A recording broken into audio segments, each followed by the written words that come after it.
رکوع نمبر 4۔ اے بنی اسرائیل، ذرا خیال کرو میری اس نعمت کا جو میں نے تم کو عطا کی تھی۔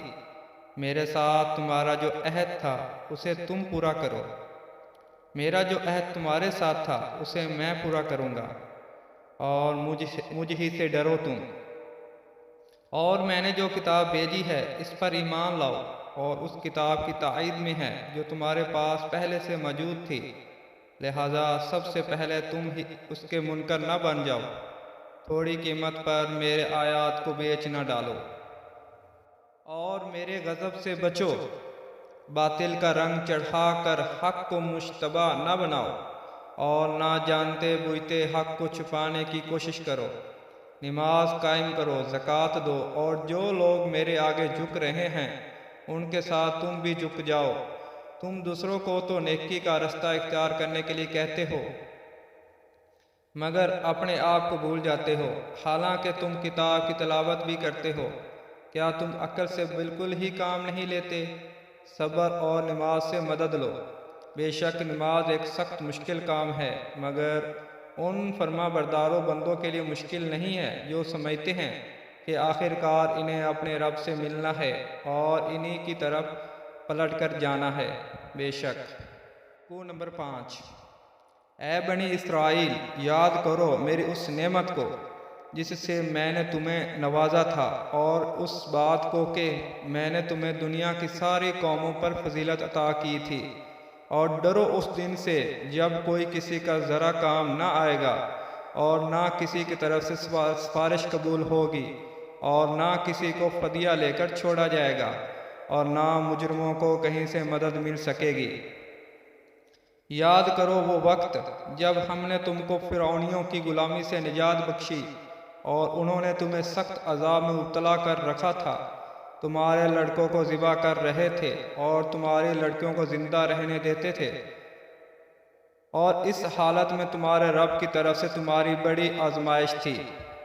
یاد کرو وہ وقت جب ہم نے سمندر پھاڑ کر تمہارے لیے رستہ بنایا، پھر اس میں سے تمہاری باخیریت گزار دیا، پھر وہی تمہاری آنکھوں کے سامنے فرعونیوں کی کو غرقاب کیا۔ یاد کرو جب ہم نے موسیٰ کو 40 شعبانہ روز کی قرارداد پر بلایا، اور اس کے پیچھے تم بچھیڑے کو اپنا معبود بنا بیٹھے۔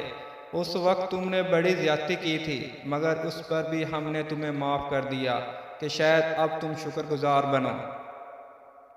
یاد کرو کہ ہم نے موسیٰ کو کتاب اور فرقان عطا کی تاکہ تم اس کے ذریعے سیدھا رستہ پا سکو۔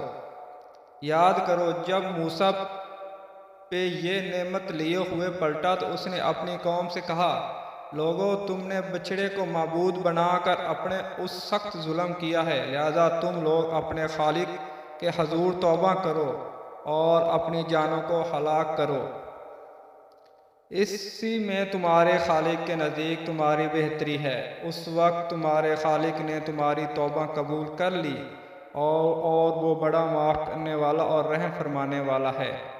یاد کرو جب تم نے موسیٰ سے کہا تھا کہ ہم تمہارے کہنے کا ہرگز یقین نہ کریں گے جب تک اپنی آنکھوں سے اعلانیہ خدا کو نہ دیکھ لیں۔ اس وقت تمہارے دیکھتے دیکھتے ایک زبردست کڑکڑ نے تم کو آ لیا، اور تم بے جان ہو کر گر چکے تھے، پھر ہم نے تم کو جلا اٹھایا، شاید اس احسان کے بعد تم شکر گزار بن جاؤ۔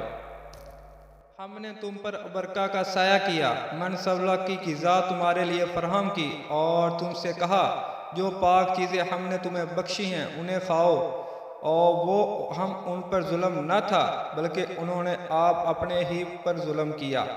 پھر یاد کرو جب ہم نے تم سے کہا یہ بستی اس میں داخل ہو جاؤ، اس کی پیداوار جس طرح چاہو مزے سے کھاؤ، مگر بستی کے دروازے میں سجدہ ریز ہوتے ہوئے داخل ہونا اور کہتے جانا خطاتن خطاتن، ہم تمہاری خطاؤں سے درگزر کریں گے اور نیکوکاروں کو مزید فضل و کرم سے نوازا کریں گے۔